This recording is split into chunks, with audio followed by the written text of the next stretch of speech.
Imagine a completely ordinary Tuesday. Your partner goes to work. They grab a coffee. They chat with a coworker. Nothing dramatic happens. You trust them. But fast forward 6 months, and you're staring at a completely different person. The texts hidden on their phone, the sudden late nights.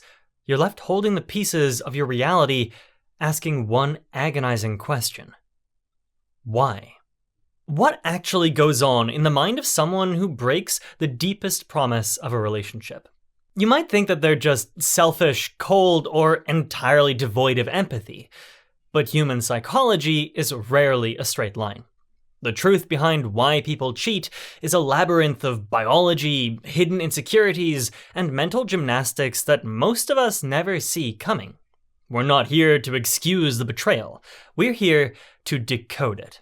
Because once you understand the hidden machinery behind the chaos, it finally starts to make sense. Okay, so we imagine affairs starting with sweeping, cinematic moments of forbidden passion. A locked door, a sudden kiss in the rain. They almost never do.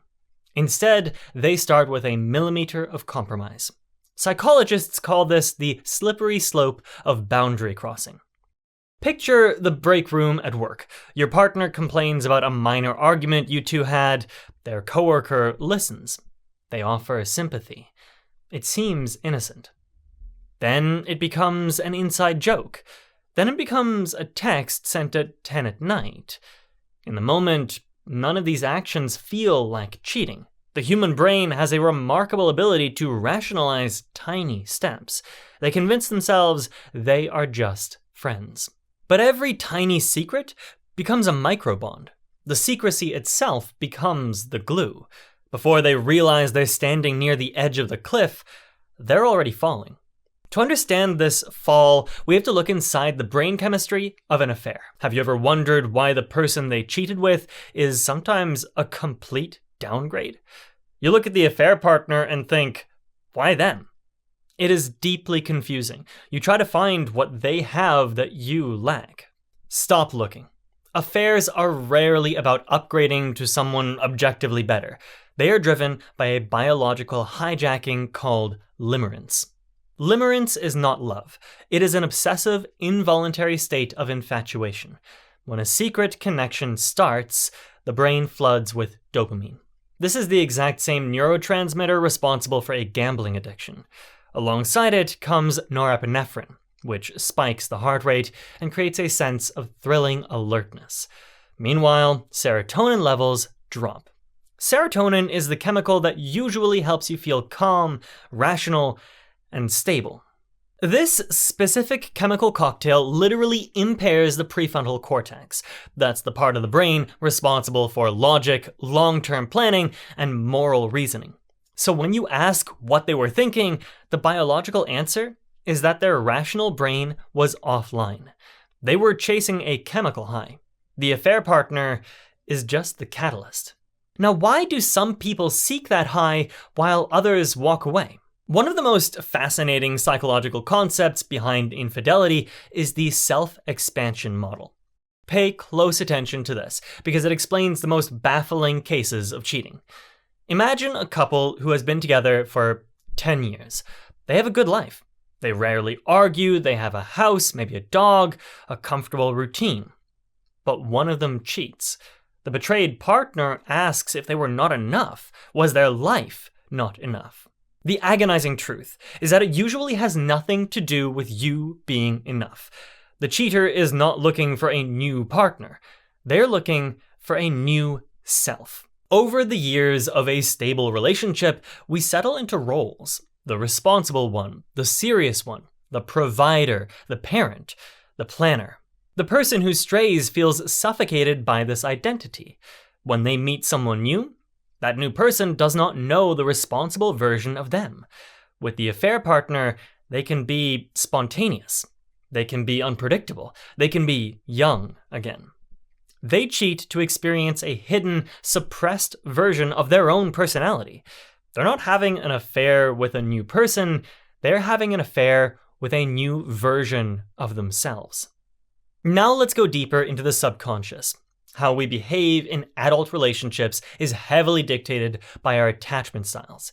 These are the emotional blueprints formed in our earliest years. If you want to predict how someone might sabotage a relationship, look at their attachment style. Let's look at the avoidant attacher. This is the person who feels suffocated when things get too close. They crave love, but the moment true intimacy and vulnerability are required, their nervous system registers it as a threat. So how does an avoidant person handle a perfectly healthy, loving relationship? They blow it up. Cheating becomes a subconscious strategy to create distance. By maintaining a secret on the side, they ensure that you never fully have them. There's always a wall, and the affair acts as a buffer against the terrifying vulnerability of being truly known by you. It is twisted, but to the avoidant brain, the betrayal feels like a safety mechanism. On the completely opposite end of the spectrum is the anxious attacher. This person is running on a permanent deficit of validation. Imagine a bucket with a hole in the bottom.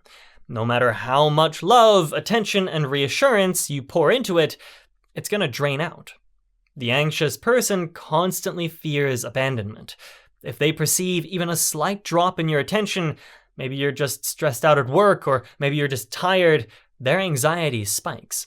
To soothe this panic, they might seek outside attention. They cheat not because they want to leave you, but to prove to themselves that they are still desirable. It is an ego safety net. If you leave them, they think at least they have someone else waiting. It is a deeply insecure survival mechanism that ends up destroying the very security that they were so desperate to keep. Okay, but you might be thinking, how do they look me in the eye and lie every single day? This is where the human mind gets truly complex. It comes down to a concept called cognitive dissonance. Cognitive dissonance is the intense psychological stress we feel when our actions do not match our core beliefs. Most people believe they are good, honest people, but cheating is a dishonest, deeply hurtful action. The brain cannot handle this contradiction. It has to resolve the tension somehow. Since they cannot undo the cheating, they have to change their beliefs about the relationship. This leads to a fascinating phenomenon called rewriting history. Have you ever noticed how someone who strays suddenly starts finding flaws in everything you do?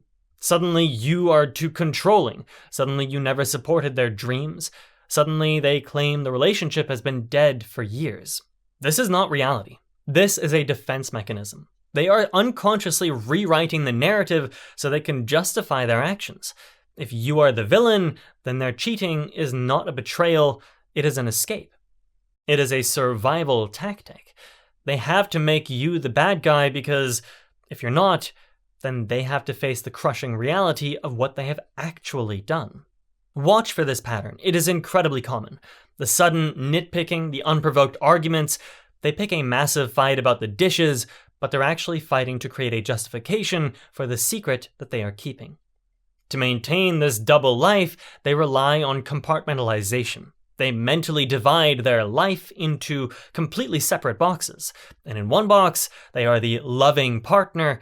In another box, completely sealed off, is the affair. They build these mental walls so thick that the two realities never touch. They can go on a romantic date with you, look deeply into your eyes, genuinely smile, and then text their affair partner from the bathroom. They're not acting. In that specific moment at the dinner, they believe their own performance. The compartmentalization is so absolute that they feel like two entirely different people. But the walls always crack. And this brings us to the psychology of entitlement and resentment. Many affairs are born from a silent, toxic buildup of unexpressed needs. Imagine someone who feels they sacrifice everything for their family. They work long hours, they pay the bills, they do what is expected of them day in and day out. Over time, a quiet, dangerous thought takes root. They start to feel they deserve a little something for themselves. It is a psychology of the martyr turning into the rebel. They do not communicate their needs. They do not sit down and say they're unhappy and need things to change. Instead, They harbor silent resentment. The affair becomes a twisted form of compensation, a secret reward for all their perceived sacrifices. It feels justified in their mind. They trade their integrity for a false sense of fairness. Let's talk about the concept of the white knight syndrome. This is a very specific type of infidelity that often confuses everyone involved. All right, imagine someone who is married to a very capable, independent partner. Their partner has a great career, manages their own emotions, and generally has their life together. This sounds like a dream, right? But for someone with a white knight complex, this independence feels like rejection. They do not want to be loved, they need to be needed. So they find someone who is struggling. Maybe it's a coworker going through a messy divorce. The white knight steps in to rescue them. They listen to their problems, they offer advice, they provide a shoulder to cry on. And in return, they get a massive surge of purpose. They mistake this feeling of being indispensable for true romantic passion. They stray because they're addicted to the power dynamic of being a savior. When they are finally caught, they often defend the affair partner fiercely. They say things like, "They really needed me. You don't understand." They completely reframe their actions as an act of profound empathy. They convince themselves that they are the hero in a tragic romance, rather than a partner who broke a promise. We also have to explore the Romeo and Juliet effect. This explains why so many affairs burn fiercely bright and then instantly turn to ash the moment they are discovered. Think about a teenager whose parents forbid them from dating someone. Suddenly, that person is the most attractive, desirable human being on the planet. The forbidden nature of the relationship acts like gasoline on a fire. Guess what? Adults are no different. The human brain releases a massive wave of adrenaline when we are doing something risky and getting away with it. The sneakiness, the deleted texts, the secret meetings and coffee shops across town, the adrenaline rush of almost getting caught feels exactly like falling madly, passionately in love. They think the affair partner is their soulmate. But here's the most cruel psychological joke.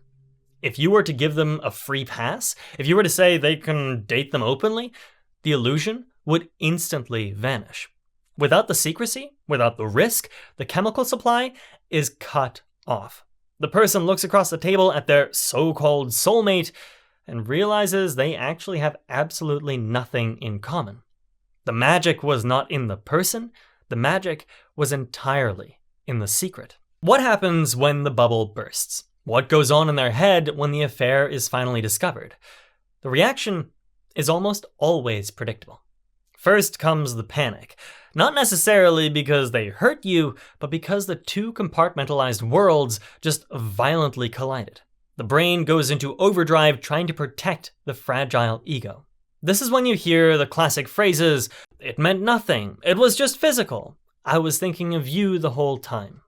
These sound like ridiculous, insulting lies to the betrayed partner, but psychologically, they're trying to minimize the damage to their own self-image so they do not have to look at the reality in the mirror. Then comes the crash.